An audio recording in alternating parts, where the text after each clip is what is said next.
The alert buzzed at 2:07 a.m. Not loud, just enough to wake the part of me that never truly sleeps. Her Apple Watch had synced to my phone again, a habit left behind like a fingerprint on glass.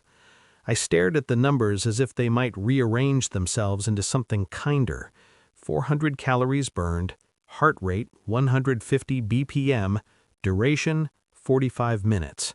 I lay still, counted my breaths, let the ceiling fan complete 3 full rotations before I allowed the thought to form.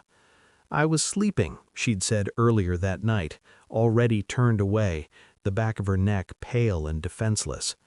Her voice had been calm, practiced, as if sleep were a rehearsed alibi.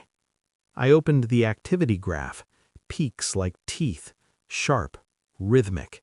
I imagined her pulse, not racing from fear, not from a nightmare, but from effort.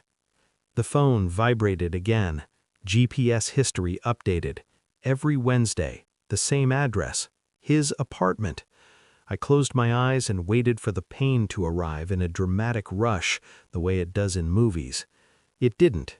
What came instead was a cooling sensation, like ice water poured directly into my chest. I rolled onto my side and watched her sleep. She didn't stir. In the morning, she kissed my cheek and asked if I wanted eggs. Domestic theater, minimal props, convincing delivery. I said nothing. I watched the way she buttered the toast, too carefully, the way she avoided looking at her wrist where the watch rested like a co-conspirator. The betrayal wasn't loud. It didn't announce itself with lipstick stains or frantic texts. It hid in data, clean, clinical, numbers that didn't care about excuses. I told myself there had to be a reason: insomnia, a panic attack, a late-night run. Then I remembered her hate for running. I remembered the man she'd laughed at during dinner last year, the neighbor with the soft voice and the expensive wine, the way his wife had smiled too tightly, as if she already knew something the rest of us didn't. Every Wednesday. I replayed conversations in my head, surgically removing tone, re-examining pauses, the sudden interest in fitness, the new silk sheets, the way she showered immediately after coming home, like she was rinsing off a version of herself she didn't want me to see. Still, I said nothing. Shock doesn't scream, it calcifies. I became careful. I synced my calendar with hers, installed nothing, changed nothing, let the data come to me like confessions whispered in a dark room. Heart rate spikes, location logs, sleep patterns that didn't match mine. Every Wednesday, she was a ghost between 1:12 and 3:04 a.m. I visited the building one afternoon, parked across the street, and waited. I didn't go in. I didn't need to. The doorman recognized her. That was enough. I smiled at him. At home, I laughed at her jokes. I planned vacations. I asked about her day. Inside, I built a ledger, not of rage, but of facts. Then, Thanksgiving approached. The phone rang while I was packing. "If you want to join Thanksgiving, come wash the dishes," my daughter-in-law shouted, laughter in the background, a test disguised as humor. I paused. "Enjoy," I replied.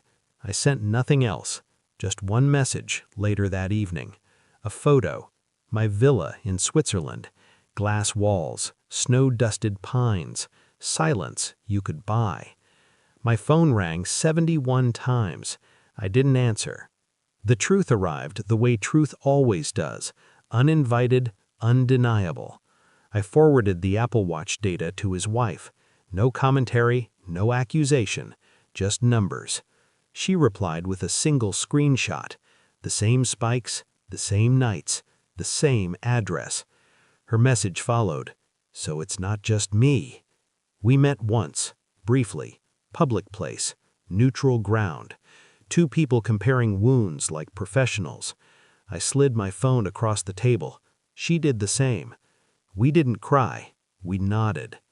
That night, I placed the printed reports on the kitchen counter, neatly stacked, color-coded, highlighted. She came home late, again. I asked one question. "Do you want eggs?" She froze.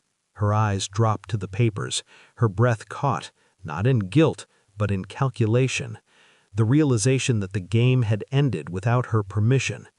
She spoke, fast, emotional, useless. I watched. I didn't raise my voice. I handed her the GPS logs, then the heart rate graphs, then the screenshots from his wife, one by one, like cards dealt in silence. "I already knew," I said finally. "I just wanted to see how long you'd keep lying." She collapsed inward. Apologies piled up, frantic and slippery. I picked up my coat. At the door, I turned, not for closure, but for symmetry. "By the way," I said, "your watch will stop syncing tonight." Her mouth opened. I left. Later, I heard his wife had changed the locks, that his name had vanished from the mailbox, that he'd tried calling me. I blocked him without listening. Switzerland was quiet. The villa echoed with a different kind of truth, one without footsteps sneaking back at dawn. I woke without checking my phone. I slept without wondering. Greed is loud when it thinks it's winning, silent when exposed. My phone stayed still. No alerts, no heart rates, no lies. I poured a drink and watched the snow fall, each flake separate, unburdened. Some betrayals don't break you, they clarify you. And once clarity arrives, you never look back.